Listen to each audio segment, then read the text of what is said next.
नमस्कार प्यारे बच्चों, मैं अश्विनी कुमार राय आप सभी का आपके अपने YouTube चैनल पर हार्दिक स्वागत करता हूं। प्रिय विद्यार्थियों, आज हम कक्षा 11वीं हिंदी विषय सत्र 2020-21 के नवीन एवं संशोधित पाठ्यक्रम पर इस वीडियो में चर्चा करेंगे। हमारी चर्चा के जो बिंदु होंगे वो होंगे कि कौन सी निर्धारित पाठ्य पुस्तक जो हमें पढ़ना है। दूसरा चर्चा का बिंदु होगा किन किन पाठों को पाठ्यक्रम से हटाया गया है, यानी किन पाठों को अब हमें नहीं पढ़ना है। हमारी चर्चा का तीसरा बिंदु है प्रश्न पत्र का प्रारूप, यानी किस तरह के प्रश्न आएंगे, कितने प्रश्न होंगे, कितने खंड के होंगे, कितने नंबर के, किस तरह के प्रश्न पूछे जाएंगे, इस सब पर हम चर्चा करेंगे। अगर हमें सही तरीके से पता हो प्रश्न पत्र का प्रारूप कहाँ से कैसे कितने नंबर के प्रश्न पूछे जाएंगे, तो हम सहजता से अच्छे नंबर प्राप्त कर सकते हैं। हमारे चर्चा का जो चौथा बिंदु होगा वो है आंतरिक मूल्यांकन, यानी श्रवण, वाचन तथा परियोजना पर 20 नंबर जो है वो कैसे मिलता है, हम उस पर चर्चा करेंगे। तो आइए सबसे पहले देखते हैं किन पाठों निर्धारित पाठ्य पुस्तक। अगर अभी तक आपने इस चैनल को सब्सक्राइब नहीं किया है तो कृपया सब्सक्राइब करें, लाइक तथा शेयर भी जरूर करें। पाठ्यक्रम की पुस्तकें, प्रस्तावित पुस्तकें: आरोह भाग 1 एनसीईआरटी नई दिल्ली द्वारा प्रकाशित, बितान भाग 1 एनसीईआरटी नई दिल्ली द्वारा प्रकाशित, अव्यक्त और माध्यम सेम प्रकाशन। आइए अब देख हमारे पाठ्यक्रम से इस साल हटा दिया गया है। ये आपके बाएं साइड में जो दिख रहा है निम्नलिखित पाठ हटा दिए गए हैं। इसमें थोड़ा मिश्रित हो गया है गद्य पद्य का, तो इसको साफ साफ यहाँ पे लिखा गया है। पहला है गद्य खंड। तो गद्य खंड से क्या हटाया गया है? अपू के साथ 2.5 साल, सत्यजीत राय द्वारा लिखित। आत्मा का ताप, सैयद हैदर रजा द्वारा लिखित। विदाई संभाषण, बाल मुकुंद गुप्त द्वारा लिखित। रजनी, मन्नू भंडारी द्वारा लिखित। यानी आरोह भाग 1 से के गद्य खंड से 4 पाठों को हटाया गया। अब दूसरा है काव्य खंड। काव्य खंड में किन किन कविताओं को हटाया गया है? पथिक, कवि रामनेत्र त्रिपाठी। चंपा काले अक्षर नहीं चिन्हती। त्रिलोचन, वचन, अक्क महादेवी, सबसे खतरनाक, अवतार सिंह पास। 4 कविताओं को भी आरोह काव्य खंड से हटाया गया है। यानी हमारे आरोह पाठ्य पुस्तक से सब मिलाकर के 8 पाठों को हटाया गया है। यहाँ इस चीज का आपको ध्यान रखना होगा कि बितान से कोई भी पाठ हटाया नहीं गया है। देखते हैं प्रश्न पत्र का प्रारूप। प्रश्न पत्र 3 खंडों में होगा, खंड क, खंड ख और खंड ग। 3 खंडों में 13 प्रश्न पूछे जाएंगे 80 नंबर के। कितने नंबर के होंगे? 80 नंबर के। आइए देखते हैं पहले खंड क में क्या है। तो खंड क अपठित अंश। अपठित अंश कितने का होगा? 15 नंबर का। इस 15 नंबर में 10 नंबर जो होंगे वो अपठित गद्यांश बोध पर होंगे और 5 नंबर अपठित काव्यांश पर आधारित होंगे। यानी जो 15 नंबर है वो 10 नंबर गद्य खंड से होंगे अपठित और 10 किससे होंगे? काव्य खंड से होंगे। और ये जो नंबर होंगे वो कैसे होंगे? बहुविकल्पी हो सकते हैं और लघुत्तरात्मक हो सकते हैं। यानी एक एक शब्द के उत्तर पूछे जा सकते हैं या विकल्प दिए जा सकते हैं, दोनों में से किसी तरह से। या हो सकता है कुछ इसमें से विकल्पी हों और कुछ लघुत्तरात्मक हों। तो इसका आपको ध्यान देना है, इस हिसाब से आपको अपनी पढ़ाई को रखना है। खंड ख। खंड ख में अव्यक्त और माध्यम पुस्तक के आधार पर प्रश्न पूछे जाएंगे। ये खंड ख 25 नंबर का होगा, जिसमें सब मिलाकर के 5 प्रश्न होंगे। हमने देखा खंड क में 2 प्रश्न होंगे थे, 1 और 2, और खंड ख शुरू होता है तीसरे प्रश्न से।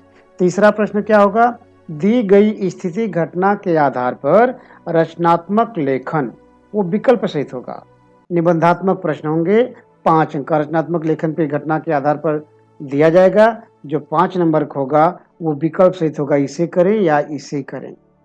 चौथा जो प्रश्न होगा वो भी 5 नंबर का होगा। निबंधात्मक होगा, यह पत्र से संबंधित है। औपचारिक या अनौपचारिक कोई एक पत्र मतलब आपको करना होगा। 5वां प्रश्न खंड ख में व्यावहारिक लेखन, जिसमें प्रतिवेदन, प्रेस विज्ञप्ति, परिपत्र, कार्यसूची, कार्यवृत्ति से संबंधित 2 लघुत्तरीय प्रश्न, एक 3 व एक 2 अंक का, यानी आपसे 2 लघुत्तरीय प्रश्न पूछे जाएंगे। एक प्रश्न 3 नंबर का होगा और एक प्रश्न 2 नंबर का होगा। 5वां जो प्रश्न होगा वह प्रतिवेदन, प्रेस विज्ञप्ति, परिपत्र, कार्यसूची, कार्य से संबंधित होगा। इनमें से कोई इन्हीं 2 विषयों को किया जाएगा। एक 3 नंबर का प्रश्न होगा और दूसरा 2 नंबर का होगा, यानी 5 नंबर के प्रश्न 5वां जो क्वेश्चन होगा। क्वेश्चन नंबर 6 शब्दकोश से संबंधित 5 बहुविकल्पी प्रश्न। शब्दकोश से संबंधित प्रश्न होंगे वो बहुविकल्पी होंगे और वो 1-1 नंबर के 5 होंगे, यानी 5 नंबर। प्रश्न संख्या 7 खंड ख का जो है मतलब अब तक पूरा प्रश्न संख्या 7 खंड ख। जनसंचार माध्यम और पत्रकारिता के विविध आयामों पर संबंधित 2 लघुत्तरीय प्रश्न, एक 3 अंक का व एक 2 अंक का होगा। कितने का होगा? एक 3 अंक का होगा और एक 2 नंबर का प्रश्न होगा, यानी सब मिला के 5 नंबर का 7वां प्रश्न होगा। खंड ग आरोह भाग यानी पाठ्य पुस्तक और वितान से मिला करके, तो खंड ग जो है आरोह भाग, इसको कई मतलब 2 भागों में बांटा, 3 भागों में है, काव्य भाग, गद्य भाग और एक वितान का भाग। तो आइए पहले देखते हैं काव्य भाग, यानी क्वेश्चन नंबर 8 प्रश्न संख्या 8। तो प्रश्न संख्या जो 8 होगा, यहाँ एक चीज का ध्यान देना है कि आपकी पाठ्य पुस्तक से सब मिला करके कितने नंबर के प्रश्न पूछे जाएंगे? 40 नंबर के, जिसमें 30 नंबर आरोह से होंगे और 10 नंबर वितान से होंगे। ये जो 30 नंबर आरोह से होंगे, इसमें 15 नंबर गद्य खंड से होंगे और 15 नंबर काव्य खंड से होंगे। आइए सबसे पहले देखते हैं प्रश्न संख्या 8 काव्य भाग से जो है। किसी एक काव्यांश पर अर्थ ग्रहण से संबंधित 3 प्रश्न पूछे जाएंगे। कोई एक काव्यांश होगा, उस पे अर्थ ग्रहण से संबंधित 3 प्रश्न पूछे जाएंगे। हर प्रश्न 2 नंबर का होगा, वो विकल्प सहित होगा और आपको उसमें से 3 प्रश्नों के उत्तर देने होंगे। ये काव्यांश विकल्प सहित होगा, यानी काव्यांश 2 दिए जाएंगे, 2 में से किसी एक काव्यांश के प्रश्नों के उत्तर देने होंगे। 6 नंबर हो गए। 9वां प्रश्न काव्यांश से ही होगा। एक काव्यांश के सौंदर्य बोध पर 2 लघुत्तरीय प्रश्न होंगे और ये कितने नंबर के होंगे? 2-2 नंबर के। इसमें भी विकल्प होगा, यानी 2 काव्यांश दिया जाएगा, किसी एक काव्यांश के सौंदर्य बोध पर लघुत्तरीय प्रश्नों के उत्तर देने होंगे। तो ये अंक कितने हुए? 4 अंक। प्रश्न संख्या 10 काव्य खंड से ही कविताओं की विषय वस्तु पर आधारित 2 लघुत्तरीय प्रश्न, एक 3 व एक 2 अंक का होगा। ये भी विकल्प सहित होगा। एक प्रश्न 2 प्रश्न होंगे कविताओं की विषय वस्तु पर आधारित, एक प्रश्न 3 नंबर का होगा और एक प्रश्न कितने का होगा? 2 नंबर का। तो कुल प्रश्न कितने हुए? 5 नंबर के। यानी आप देखिए 8वां क्वेश्चन 6 नंबर, 9वां क्वेश्चन 4 नंबर, 10वां क्वेश्चन 5 नंबर, 6 4 10 5 15। काव्य खंड से 15 नंबर हो गए आरोह से। अब आरोह की गद्य खंड से देखिए प्रश्न संख्या 11 गद्यांश पर आधारित अर्थ ग्रहण से संबंधित 3 प्रश्न। गद्यांश से आधारित अर्थ ग्रहण से संबंधित 3 प्रश्न होंगे। एक प्रश्न कितने का होगा? 2 नंबर का होगा, 6 नंबर का। यहाँ पे विकल्प नहीं है, यानी एक गद्यांश दे देगा, उसमें से आपको 3 मतलब उसमें से प्रश्न पूछेंगे, 3 प्रश्न के उत्तर देने हैं, एक प्रश्न 2 नंबर का होगा। अब 12वां जो प्रश्न है गद्य खंड से आरोह के, वो पाठों की विषय वस्तु पर आधारित 4 में से 3 बोधात्मक प्रश्न। 4 प्रश्न होंगे पाठ्य पुस्तक की विषय वस्तु पर आधारित गद्य खंड की आरोह भाग की, जिसमें से आपको 3 प्रश्नों के उत्तर देने होंगे। 4 में से 3 प्रश्नों के उत्तर देने होंगे। एक प्रश्न कितने का होगा? 3 नंबर का। तो 3 त्रिक का 9, यानी अब गद्य भाग से कितने हो गए? 11 question number 6 number, 12 question 9 number, तो 9 6 15 कितने हो गए? 15।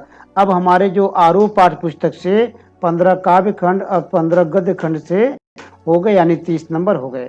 अब अगला है वितान भाग से, पाठ्य पुस्तक से क्या कैसे प्रश्न पूछे जाएंगे। 13वां प्रश्न जो होगा वो वितान पाठ्य पुस्तक से होगा। पाठों की विषय वस्तु पर आधारित 4 लघुत्तरी प्रश्न, 2 3 अंकों के व 2 2 अंकों के प्रश्न विकल्प से कह रहा है कि पाठों की विषय वस्तु पर 4 लघुत्तरी प्रश्न होंगे जो 2 3 नंबर के होंगे और 2 कितने के होंगे, 2 2 नंबर के। तो 3 दूनी 6 और 2 दूनी 4 यानी 10 नंबर। ये भी विकल्प सहित होंगे। विकल्प सहित का अर्थ है कि दिया जाएगा कि इसमें इसका या इसका, ये अथवा ये आपको करना होगा।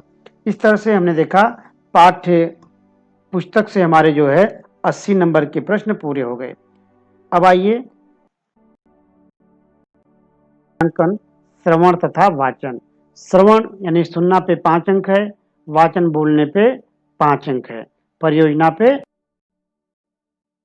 दिया गया है किस तरह से, मतलब आपको दिया जाएगा कुछ मतलब सुनने के लिए, फिर उससे प्रश्न पूछे जाएंगे, आपसे कुछ पढ़ने के लिए कहा जाएगा, बोलने के लिए कहा जाएगा, कुछ बताने के लिए कहा जाएगा, उस पर आपको 5 अंक निर्धारित हैं। तो किस तरह से आप उसे प्रस्तुत करते हैं वो अंक हैं आपके श्रवण वाचन पे 10। अब उसके बाद जो महत्वपूर्ण है वो है परियोजना 10 नंबर की। परियोजना 10 नंबर के हैं। इसका मूल्यांकन जो होगा वह विषय वस्तु 5 नंबर, भाषा एवं प्रस्तुति 2 नंबर, शोध एवं मौलिकता, ये सबसे इम्पोर्टेंट है, शोध एवं मौलिकता, क्योंकि इसमें अपना भी कुछ होना चाहिए। इसमें अपना कुछ होना चाहिए, अपनी तरफ से भी कुछ होनी चाहिए, अपनी मेहनत होनी चाहिए। तो ये परियोजना के कितने नंबर हो गए, 10, 5 विषय वस्तु, भाषा एवं प्रस्तुति प्रेजेंटेशन जो है आपका 3 और शोध एवं मौलिकता पे 2, 10 नंबर इस तरह से पूरे हुए। तो इस तरह से आंतरिक मूल्यांकन के श्रवण वाचन 10, परियोजना 10, 20 नंबर, 80 नंबर पाठ्य मतलब प्रश्न पत्र से और 20 नंबर आंतरिक मूल्यांकन से, इस तरह से हमारे 100 नंबर पूरे हुए। मुझे उम्मीद है कि आपको अपना पाठ्यक्रम और प्रश्न पत्र का प्रारूप अच्छी तरह से समझ में आ गया होगा और आप इसी के हिसाब से अपनी पढ़ाई को करेंगे, जिससे आप आने वाली परीक्षा में अधिक से अधिक अंक प्राप्त कर सकते हैं। आज के लिए बस इतना ही, मिलते हैं अगली क्लास में। तब तक के लिए नमस्कार, धन्यवाद।